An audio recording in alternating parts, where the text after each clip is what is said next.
TJ? Yeah. Be awesome. Hey, what's up, guys? How are you guys doing?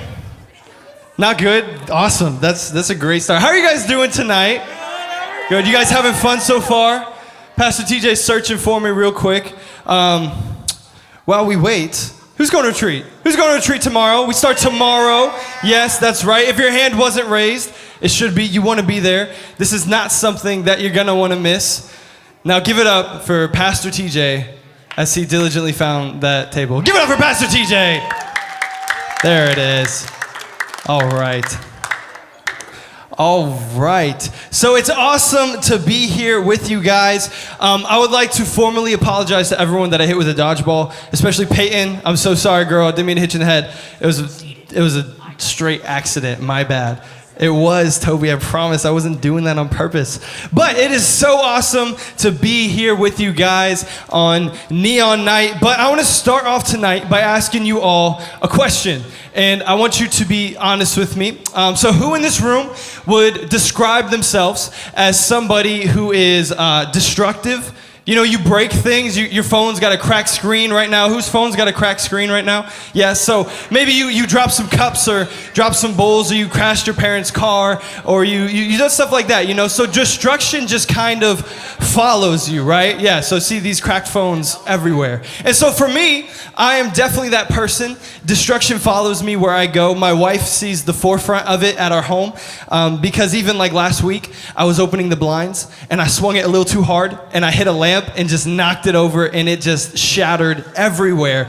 And so I'm constantly doing stuff like that, even all through high school. I was playing football inside, the best place to be, and I hit another lamp and just exploded this thing. But there was another time where I was in high school as well, and I was trying to be a good son, and I was going to clean my bathroom. There were some cobwebs up in the corner, and I was like, okay, I'm gonna clean this. And I went to jump onto the sink, because how else do you get into the ceiling of your bathroom? And as I did that, my head hit the lamp, or the light, like overhead of the sink, and the glass covering of the light bulb just like fell into the sink and just erupted. It was insane. And so for me personally, I don't know about you guys, I guess I'm the only one, but destruction kind of follows me. I'm always breaking things. I break a lot of things, and it is expensive and not fun. But so tonight, before I get too far off track, everyone say tonight, we are going to be following this thought of brokenness. We're going to be talking about brokenness on a more serious matter, this deep inner feeling of brokenness that we can sometimes have, or even this feeling of emptiness that we can encounter from time to time, where we can be searching for something to just completely make us whole. And so before we get into that, I want to tell you guys one final story real quick about this time where I broke something that I didn't know that I could break. But I was in 10th grade, and I lived in Rhode Island at the time, and I was just outside my parents' house playing soccer with one of my friends. And so we were just kicking this ball back and forth in the yard. And then I look to my right, and I see a basketball, and I pick this basketball up, and I just boot this thing as hard as I can. And if you've ever kicked a basketball, they go really far. And so I kicked this thing very hard. And I'm watching it fly through the air. It's soaring. And it's heading right for it's like a big tall, like whatever tree. It was winter, so there was no leaves on it. And I was like, it's gonna hit this tree, and then it's gonna bounce off and hit my parents' car. Like, why am I like this? Like, what am I doing with my life? And so I'm watching this ball fly through the air, and there's nothing I can do at this point, right? And so I'm just watching and waiting. And so it hits this tree, and I'm waiting for it to bounce off. And to my surprise, this tree, no joke, explodes. The top 15 feet of this tree completely just detached from the rest of it and hit the ground. And I was amazed by myself. I was like, that's awesome. But also like, oh my gosh. And so I ran over to this tree to just see like what was happening. I was like, how did I do that? And so I ran over to this tree, and I went to look at it, and when I got up to this like 15-foot like branch, I immediately realized exactly what happened. And so I got up there, and I looked at this log that was on the ground, and the inside of this thing was just completely rotted. Whether it was from termites or the tree was just dead, I have no idea. But the inside of this thing was just completely hollowed out. It was just really brittle and frail, and it was no wonder why this basketball just destroyed this tree. It was so completely dead on the inside. And the crazy thing for me was, looking at this tree from my point of view, I would have had no idea this is what was on the inside. From my point of view across the yard, I was like, this is a big, tall, strong tree. This basketball is just going to bounce right off of it. This tree is fine. This tree is healthy. It's strong. It's good. And so from my perspective, I thought everything was all good with this tree. And so often, I feel that we can relate to this story. We can relate to this tree. We can relate to this because we can be so broken on the inside. We can be so lost and so empty on the inside. Yet just like how this tree was, we look fine on the outside. We put up a front, we post the right things on Instagram, we put up the right captions, we put up the right front so people have no idea that we are actually hurting and broken on the inside. We just put up a front that says, I'm okay. We put up a front that says, I am fine. And like this tree, if someone were to apply any bit of pressure to us, if somebody were to ask that one question of, hey, are you really okay? How are you really doing? Just like I saw with this tree, we may begin to crack. We may begin to show what is really going on in our lives. If somebody would just reach out and ask that. And I feel like we can relate to this so often because if you've ever been in a position where you felt that brokenness or you felt that hurt or that pain within you, many times we are desperate for somebody to reach out to us. And that is because I really truly believe that there is a desire within us to be whole. There is a desire within us to have peace, to have inner peace, to be not hollowed out and not broken, but truly whole. Because nobody desires, nobody has a joy about being broken, about being lost in life, about not knowing what we're doing in life, about not knowing what is coming next, about depression or about anxiety. Nobody's joyful about these things. So there is a deep inner need and desire for us to be made whole. The issue typically comes, though, with our ability to be vulnerable and our willingness to open up and let people see this brokenness that is within us.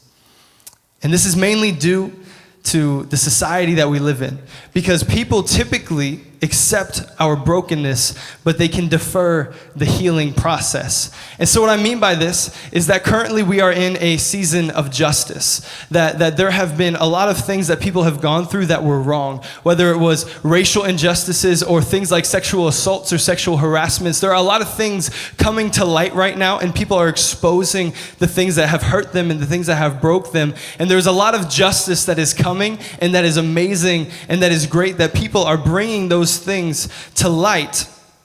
But so many times, people are very accepting of our brokenness. They champion people speaking out against these things, but they do not give us a viable resource to receive healing. They praise us for sharing our brokenness, but they defer the healing process to something else. Or even worse, they can accredit this brokenness to something that it is not from. Or they can push us in the wrong direction to receive this healing. And a real life example of this could look something along the lines of you finally opening up about what's going on in your life to one of your friends.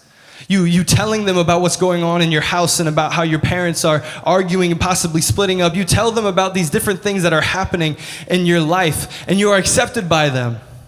But the response can look something along the lines of like, oh, like you might just be being a little dramatic. Like maybe you should just forget about it. Maybe you should just walk away from that. Maybe you should just forget about that pain. Just forget about that hurt. Forget about that healing. Or even worse, there are times when people can begin to turn the blame on ourselves, and they can say, what did you expect? You know how that guy is. You know how that girl is. What did you expect when you got into that relationship with them? You really should have known better.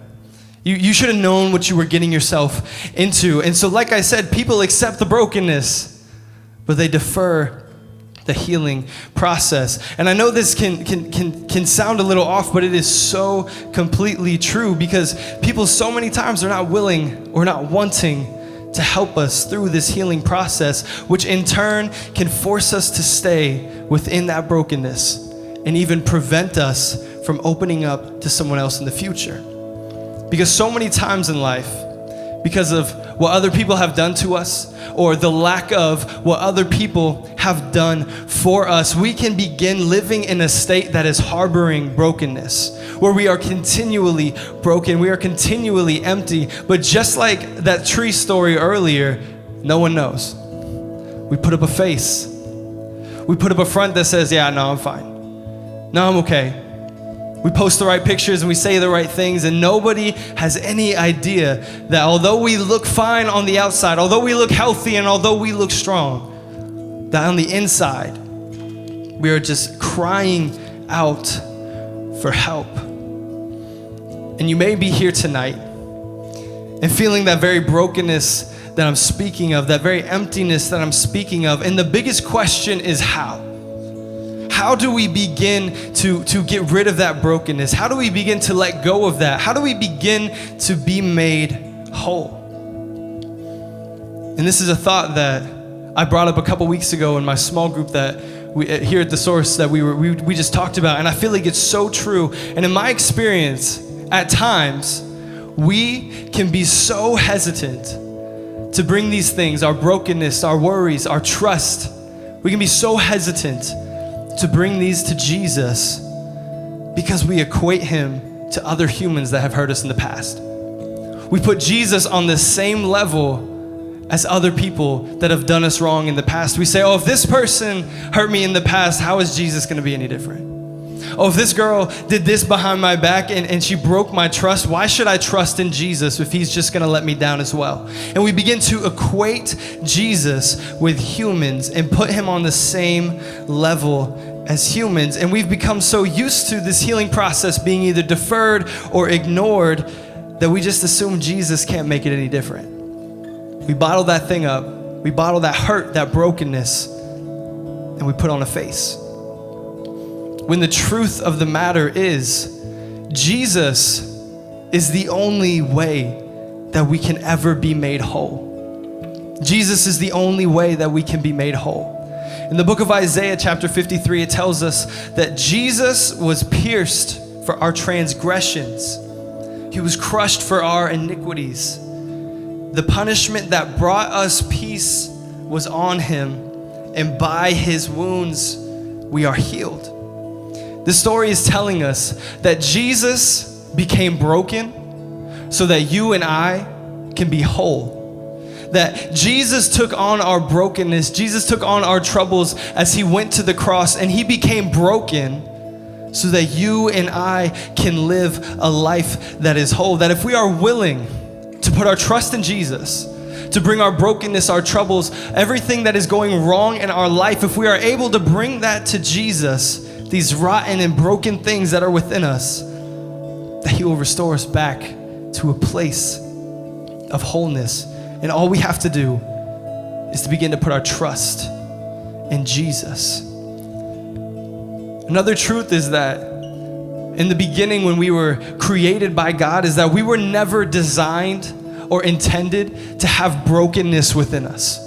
That was never the intent of God. That was never the original design. And along with this thought, no matter what brokenness you may have in your life, no matter what nasty things you have built up within you, none of this intimidates or scares Jesus away from us or holds you at an arm's length away from him to any degree. Because in the book of Romans, it says that Christ died for the ungodly. That while we were still sinners, Christ died for us. So even when you didn't care about Jesus, even if you're here tonight and you still don't care about Jesus, that he still died for you. When we were at our worst points, when we were at our best points, when we were the furthest, or as this verse says, the most ungodly in our life, Christ still died for us. And so what does this require of us? To be made whole, to bring this brokenness that we may have to Jesus, how are we able to go to him and let him turn our brokenness whole? We can see an example of this play out for us in the Gospels. The Gospels is just a compilation of stories written by the people who were closest to Jesus when he was here on earth. And one story specifically tells us about this woman. This woman, we don't know her name. We only know her by her brokenness. Her name was the woman with the issue of blood. And so this woman, she was broken. She was sick. She was diseased. And she was literally bleeding for 12 years. This woman was broken and she was sick. And the Bible tells us that she spent everything that she had trying to fix this brokenness. That she was poor because she spent all of her time, money, effort, and energy trying to fix what was wrong with her. And I feel like there are times when we can get caught doing this in our own life, where we can look at our brokenness and we can seek out temporary solutions that will never fulfill what we are looking for. We can look for temporary solutions in relationships. We can look for temporary solutions in status or being liked or having people to influence. We can look for a suppressant or something to dull the pain through drinking or through smoking something that your friend gave you. And we can begin to look for these solutions and things that are only temporary and that will leave us in the same exact place where we started. Because yes, they may give you a temporary high. They may give you a temporary relief. They may give you a temporary boost from that pain that you feel inside. But at the end of the day, you will still be broken. And so we see this woman using everything she has to become whole. And nothing's working. And so then she begins to hear stories about Jesus. She begins to hear about this man who is raising people from the dead. She begins to hear that he is making blind people able to see again, that he is taking deaf people and giving them the ability to hear. And the Bible tells us that she says, if I could just touch his clothes, I will be healed. And so this woman, she hears that Jesus is coming to her town. And she takes a step out of her house and she sees a crowd of hundreds and hundreds of people, and she knows that Jesus is in the center of this crowd. So she pushes through this crowd. She fights through it. And the Bible tells us that she gets to Jesus, she falls down and touches the end of his clothes, and in an instant, she is healed. In an instant, she's healed. But then, something even more amazing than the physical healing that took place in this woman's body takes place after this. Because Jesus, he didn't just give her what she wanted and what she thought she needed. Jesus gave her in this moment so much more than what she could have ever imagined. Because you see, Jesus is not somebody who just gives us what we think we want or gives us what we think we need. Jesus gives us so much more than that. Because he will take our emptiness and he will make us whole, and then he'll give us joy, and then he'll give us purpose, and then he'll give us passion, and he'll give us a place to be. He'll give us direction, and he will complete our life. You see, Jesus does not just make us whole, he gives us more than that. And so we see Jesus, he turns around and he sees this woman who is now physically healed. And the Bible says he kneels down and he looks at her and he says, "My daughter, because of your faith, you are now healed." And this might not seem that significant, but this is the only instance in the entire Bible where Jesus directly refers to a woman as his daughter. And so Jesus did not just heal her physically, he restores her identity in this moment. He doesn't just heal her physically, he gives her a place in the family of God. See, Jesus does not just want to heal us and then leave us to figure the rest out of our own. He doesn't want to just restore us and then just leave us to just see what happens next. Jesus wants to give us a life that is whole. He wants to bring us to a place of completion, and then he wants to give us more than that. He wants to give us a purpose. He wants to give us direction. He wants to give us a life of fulfillment. You see, Jesus wants to give us so much more than we could ever imagine. And so with all of this, what it takes is a step of faith.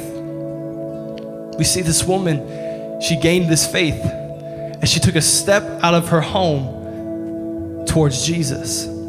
She took a step of faith and had the trust that Jesus would radically change her life, and he did. So I want to ask you tonight, what step of faith do you need to take in your life? Do you need to come up to these altars in a moment and say, Jesus, I'm broken and I don't know what to do. Please heal me. Do you need to evaluate what temporary fixes that you're having in your life right now? What people you're going to try to feel better? What things you're drinking to try to make yourself feel more fulfilled? And do you need to realize that Jesus is the only thing that is going to fully satisfy us and make us whole? So what step of faith do you need to take? And even if you're in this place tonight and you'd say, I don't know Jesus. I have no idea who he is. I feel something inside. I feel broken. I feel hurt inside, and I don't know what to do, but I don't know Jesus. The beautiful thing about this story is that this woman didn't know Jesus either. She simply heard about him, like how you may be hearing about him right now.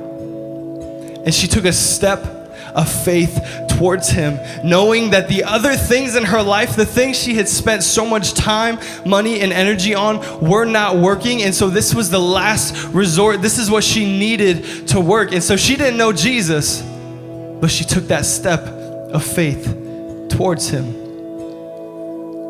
And so only you know that step of faith that you need to take.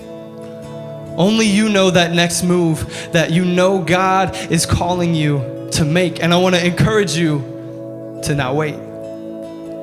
Don't wait until retreat tomorrow or the next day. Don't wait until theSource next week. Don't wait until next month when you feel a little bit more comfortable. You see, this woman had one shot to see Jesus, and she didn't wait. If she had, we would never know who she was. Jesus wants to restore us. His heart is not for us to be broken. It's for us to be whole with him.